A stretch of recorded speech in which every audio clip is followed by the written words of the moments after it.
सत्यशोधक आणि प्राथमिक शिक्षण. ईस्ट इंडिया कंपनीने 1813च्या सनदेद्वारे भारतीयांना शिक्षण देण्याची जबाबदारी स्वीकारली आणि त्याबरोबरच मिशनऱ्यांना भारतात काम करण्याची परवानगीही देण्यात आली. पण मुख्य प्रश्न हा होता की कोणत्या प्रकारचे शिक्षण कोणत्या वर्गाला आणि ते कोणत्या भाषेतून द्यायचे. यामध्ये वसाहतीच्या हिताच्या दृष्टीने उभ्या केलेल्या प्रशासन व्यवस्थेला उपयुक्त असणारे मनुष्यबळ उपलब्ध व्हावे ही त्यांची मुख्य भावना होती. ब्रिटिशपूर्व काळामध्ये म्हणजे पेशवाई असताना ब्राह्मण ही एक प्रमुख राजकीय, सामाजिक व शैक्षणिकदृष्ट्या प्रबळ समुदाय असल्याने त्यांना न दुखावण्यासाठी त्यांचे शिक्षणविषयक धोरण हे उच्च शिक्षणाच्या प्रसाराला प्राधान्यक्रम देणारे होते.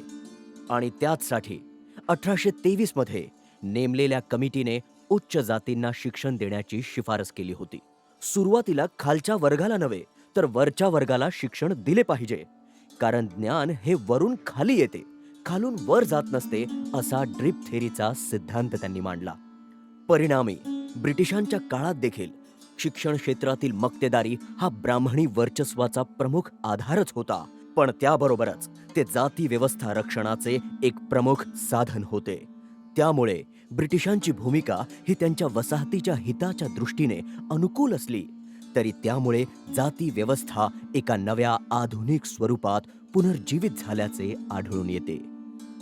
दुसऱ्या बाजूने ख्रिस्ती मिशनऱ्यांनी 1833 ते 1853 या 2 दशकांमध्ये मोठ्या प्रमाणावर मिशनरी शाळा सुरू केल्या. त्यांचा उद्देश जरी सेवा व शिक्षणाच्या माध्यमातून धर्मांतर घडवून आणण्याचा असला तरी भारताच्या इतिहासात पहिल्यांदाच शेतकरी, बलुतेदार जाती, अस्पृश्य आणि आदिवासींसाठी शिक्षणाच्या संधी खुल्या झाल्या. त्यांनी प्रत्यक्ष सरकारच्या बरोबरीने किंबहुना जास्त मोठ्या प्रमाणावर या समाजाला शिक्षित केले. महात्मा ज्योतिराव फुले देखील या ख्रिस्ती मिशनरी शाळांमध्ये शिक्षण घेऊ लागले. शिक्षण हे आधुनिक काळातील व्यक्तिगत व सामाजिक प्रगतीचे फळ असल्याचे तत्कालीन समाज धुरीणांच्या लक्षात आले होते. त्यामुळे सर्व जातीच्या नेत्यांनी, विशेषतः ब्राह्मणांनी, आपल्या जातीच्या उत्थानासाठी स्वजातीमध्ये शिक्षण प्रसाराला खूप महत्त्व दिले होते. याविषयी गोपाळ गणेश आगरकर म्हणतात, मानसिक, शारीरिक चिंता, दारिद्र्य, पारतंत्र्य, धर्मसंबंधाने वेड्या खुळ्या समजुती, जाती भेदांसारखे हजारो पिढ्या चालत आलेले जबरदस्त निर्बंध इत्यादींनी गांजून पिळून अथवा चिरडून मरण झालेल्या देशास शिक्षणा वाचून तरुणोपाय आहे असे आम्हास वाटत नाही. जरी आज लोकांना त्याचे महत्त्व अजून कळलेले नसले तरी जनतेला शिक्षित करणे हे सरकारचे कर्तव्य असल्याने जनतेमध्ये शिक्षणाचा प्रसार करण्यासाठी सरकारने पुढाकार घेण्याची गरज आहे.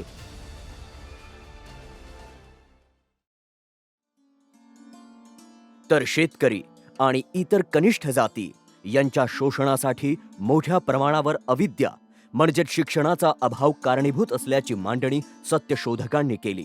त्या संबंधात महात्मा फुलेंचा एक अखंड प्रसिद्ध आहे.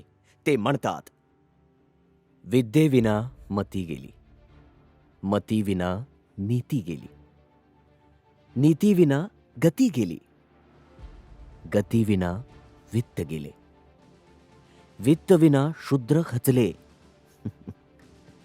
इतके अनर्थ एका अविद्येने केले, इतके अनर्थ एका अविद्येने केले. महात्मा फुलेंची सहकारी आणि सत्यशोधक चळवळीचे धुरंधर मुकुंदराव पाटील म्हणतात, हे बघा मंडळी, शिक्षणाच्या अभावी बहुजन समाज 2 पायाचं जनावर बनलाय. शिक्षण हा असा चमत्कारिक पदार्थ आहे की कोणत्याही देशातील कोणत्याही जाती धर्माच्या कसल्याही दर्जाच्या लोकांस चारला तरी कोणासही अपाय करत नाही. तो इतका उत्तम असल्याने त्याच्या संबंधाने शंका आणू नयेत. या संबंधी अभिजन वर्गापैकी गोपाळ कृष्ण गोखलेंनी प्राथमिक शिक्षणाच्या सक्तीच्या विस्ताराला अधिक महत्त्व दिल्याचे दिसून येते. 1910 साली प्रांतिक विधिमंडळामध्ये प्राथमिक शिक्षण सक्तीचे करण्यात यावे या संबंधीचे विधेयक त्यांनी मांडले होते. ते म्हणतात, स्थानिक संस्थांना प्राथमिक शिक्षण सक्तीचे करण्याचे अधिकार असतील. प्राथमिक शिक्षण सक्तीचे असेल पण फक्त मुलांसाठी, मुलींसाठी नाही. सक्तीचं वय मुलांसाठी 6 ते 10 वर्ष इतके असेल. सक्तीचा कायदा हा त्याच भागामध्ये राबवला जाईल जिथे शाळेत जाणाऱ्या वयाच्या मुलांपैकी किमान 33% मुले आधीच शाळेत जात असतील. सक्तीचे शिक्षण हे मोफत असेल. शिक्षणाचा खर्च सरकार आणि स्थानिक संस्था यांनी 2:1 या प्रमाणात करावा. शिक्षणासाठी स्वतंत्र खाते असावे. प्राथमिक शिक्षणाचा प्रसार होण्याच्या दृष्टीने गोखल्यांचे विधेयक हे निश्चितच महत्त्वाचे पाऊल असले तरी ते अधिक मवाळ होते यात शंका नाही. कारण मित्रहो, आजही शेकडो अशी गावे आहेत जिथे 33% मुले अजूनही शाळेत जात नाही. तिथे 1910 साली काय परिस्थिती असेल याची आज आपण कल्पना करू शकतो. त्यामुळे ते 33% मुलांच्या अटीचे पालन हे प्राथमिक शिक्षण सक्तीचे करण्याच्या दृष्टीने अव्यवहार्य होते. तसेच ही शिक्षण सक्ती लोकल बोर्डाच्या माध्यमातून राबवणे दोषपूर्ण होते. कारण त्यावेळी लोकल बोर्डामध्ये ब्राह्मणादी उच्च जातींचा भरणा होता आणि हे उच्चवर्णीय कनिष्ठ जाती आणि दलितांच्या शिक्षणाला कसे अनुकूल असणार. केवळ मुलांसाठी सक्ती ही त्यामधली सर्वात मोठी मर्यादा होती. कारण 1910 पर्यंत ब्राह्मण मुली मोठ्या प्रमाणात शिक्षण घेत होत्या, तर बहुजन मुलींमध्ये अल्प प्रमाणात का होईना शिक्षण सुरू झाले होते. तेव्हा मुलींचे शिक्षण ही काही अनोखी बाब नव्हती. असे हे मवाळ विधेयक असूनही ब्रिटिश सरकार आणि काँग्रेससहित अनेक उच्च वर्गाने विरोध केल्याने हे विधेयक गोखलेंना मागे घ्यावे लागले यात काही शंका नाही. मात्र सत्यशोधक नेत्यांनी या विधेयकाचं स्वागत केलं. महात्मा फुलेंनी हंटर कमिशनला दिलेल्या साक्षीमध्ये प्राथमिक शिक्षणाच्या सार्वत्रिकरणासाठी शिक्षण सक्तीचे आणि मोफत करण्याची सूचना केली. त्यासाठी ते उपाय सुचवताना म्हणतात, ज्या देशी शाळांमधून प्रमाणपत्रित शिक्षक नेमले जातील वा आधीच नेमले गेले असतील अशा शाळांना सढळ हाताने अनुदान दिले जावे. स्थानिक करारांपैकी 50% निधी हा प्राथमिक शिक्षणावरच खर्च करण्यात यावा. आपापल्या हद्दीतील प्राथमिक शाळा स्वखर्चाने चालविण्यास नगरपालिकांना भाग पाडण्यासाठी कायदा पास करण्यात यावा. प्रांतिक किंवा मध्यवर्ती निधीमधून पुरेसे अनुदान मिळण्याची तरतूद करण्यात यावी. विद्यार्थ्यांसाठी बक्षीस आणि शिष्यवृत्ती तसेच शिक्षकांसाठी ज्यादा अनुदान व भत्ते ठेवण्यात यावे. मुकुंदराव पाटील सक्तीच्या शिक्षणासाठी होणाऱ्या वाढीव खर्चाची तरतूद म्हणून खालील उपाय सुचवतात.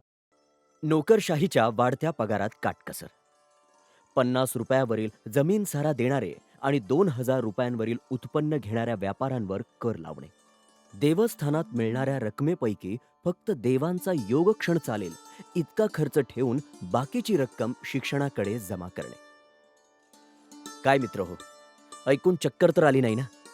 परंतु आजही देवस्थानाकडे असणारी प्रचंड संपत्ती पाहता मुकुंदरावांची सूचना तेव्हा आणि आजही किती महत्वाची आहे हे आपल्या लक्षात येते. अगदी छोट्यापासून मोठ्या देवस्थानांकडे संपत्तीचा वाहणारा प्रचंड ओघ लोककल्याणकारी कार्याला वळवला तर काय हरकत आहे.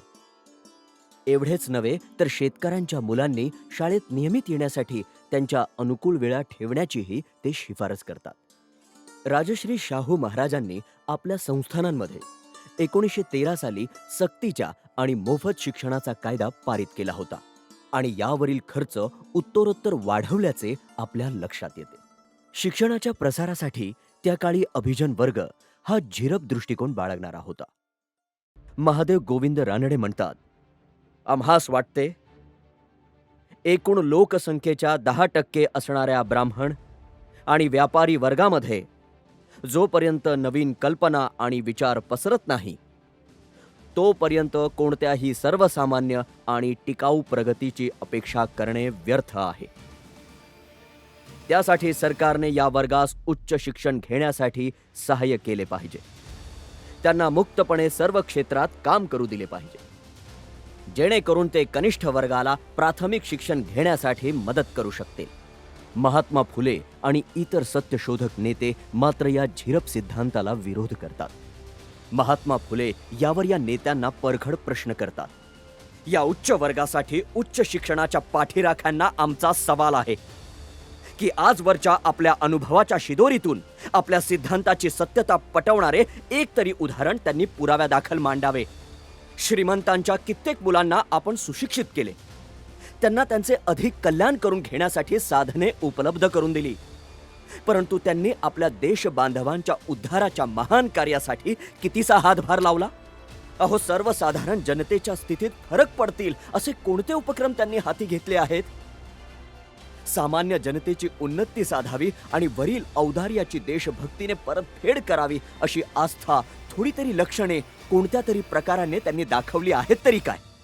मग जनतेची नैतिक आणि बौद्धिक कल्याणाची प्रगती साधण्यासाठी उच्च वर्णीयांची शैक्षणिक पातळी वाढली पाहिजे असा दावा कशाच्या जोरावर केला जातो?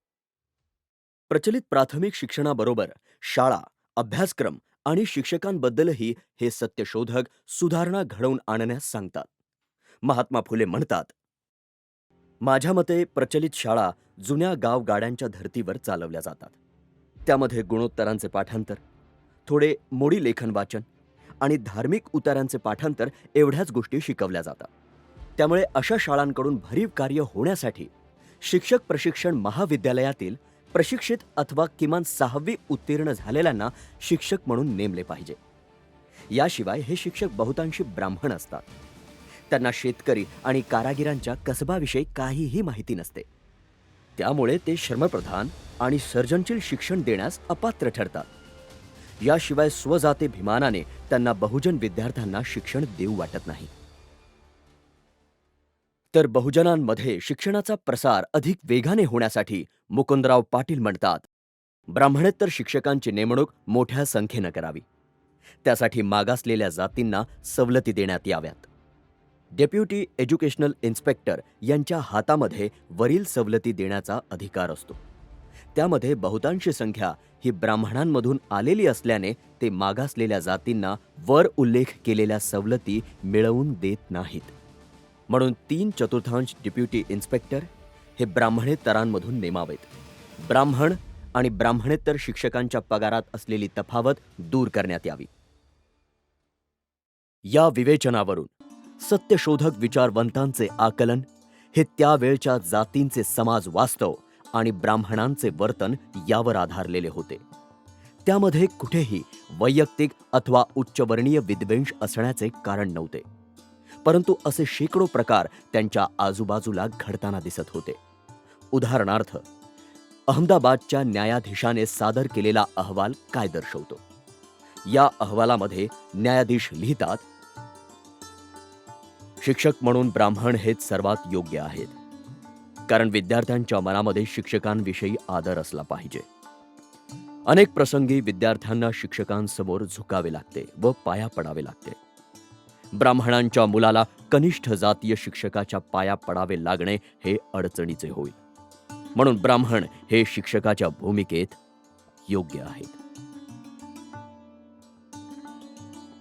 मित्रांनो, आज स्वातंत्र्य प्राप्तीच्या 75 वर्षानंतर आपण पाहतो की सत्यशोधक चळवळीने त्या काळी केलेल्या मागण्या बहुतांशी पूर्ण झालेल्या दिसत आहेत. शिक्षण सर्वांना सक्तीचे केले असून मुलामुलींच्या शिक्षणाबाबत कोणताही भेदभाव केलेला आढळून येत नाही. शिक्षण अथवा जगण्याच्या क्षेत्रामध्ये ब्राह्मणेतर कनिष्ठ जातींचे प्रमाणपत्रही खूप मोठ्या प्रमाणात वाढलेले दिसून येत आहे. ब्राह्मण आणि ब्राह्मणेतरांच्या पगारात असलेली तफावत सुद्धा आता पूर्वीसारखी राहिलेली नाही, किंबहुना नष्ट झालेली आहे. परंतु काय हा सुशिक्षित व संपन्न ब्राह्मणेतर वर्ग शेतकरी अथवा आपल्या समाज बांधवांच्या हिताकरता तितका जागरूक आहे? तत्कालीन ब्राह्मणी वर्ग आपल्या देश बांधवांच्या उद्धारासाठी प्रयत्न करत नाही. सामान्य जनतेची उन्नती होण्यासाठी कोणतेही उपक्रम हाती घेत नाही. हा महात्मा फुलेंचा आरोप या ब्राह्मणेतर कनिष्ठ जातींना लागू पडत नाही. तेव्हा महात्मा फुले, सावित्रीबाई अथवा बाबासाहेब आंबेडकरांची जयंती किंवा स्मृतिदिन साजरे करताना आपले स्वयंपरीक्षण या कनिष्ठ जातींनी करावयास काय हरकत आहे? तर मित्रांनो, या सर्व गोष्टींचा आपण सर्वांनी अगदी मनापासून विचार केला आणि तशी कृती करण्यास सुरुवात केली तर यापुढे आपली प्रगती करणारी शिक्षण व्यवस्था नक्कीच निर्माण होईल. धन्यवाद.